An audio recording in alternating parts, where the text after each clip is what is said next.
রমজান মাস সংযমের মাস, ধৈর্যের মাস এবং বেশি বেশি ইবাদত কবুল আয়োজন। আমরা ইফতার সামগ্রী এবং সেই সাথে সেহরির জন্য আমরা কিছু সামগ্রী বিতরণ করব। আপনাদের পাশাপাশি আমরা কিছু প্রতিষ্ঠান আছে, এতিমখানা আছে, এখানে আমরা কিছু জিনিস দিব। এটাই শেষ না, আমরা হয়তো আরো ইন বিটুইন এই যে একটা মাস এর মধ্যে আমরা আবার হয়তো বা প্ল্যান করব আপনাদেরকে, যাতে হচ্ছে কিছু আমরা দিতে পারি।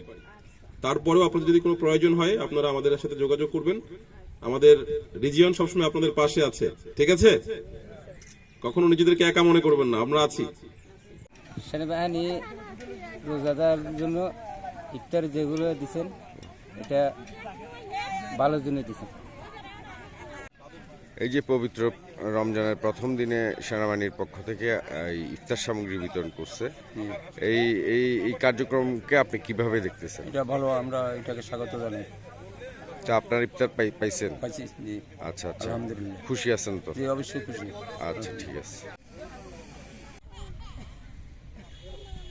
আসলে আমাদের সেনাবাহিনী মহোদয় গত বছরও আমাদেরকে সহযোগিতা করছে, এর আগেও করছে, এবছরও করছে, ভবিষ্যতে যেন আমাদেরকে সহযোগিতা করে এই বক্তব্য বলে। যেহেতু আমাদের এতিমখানার ছাত্রছাত্রীরা আছে, ওদেরকে যে সহযোগিতা করতেছে, আমরা তাদেরকে ইফতারি করাইতেছি বা তাদেরকে লেখাপড়া করার জন্য আমাদের খুব সুযোগ হচ্ছে। আলহামদুলিল্লাহ, তাদের শুকরিয়া জ্ঞাপন করি এবং তাদেরকে ধন্যবাদ দিই, তারা যেন আমাদের এতিমখানার পাশে থাকে।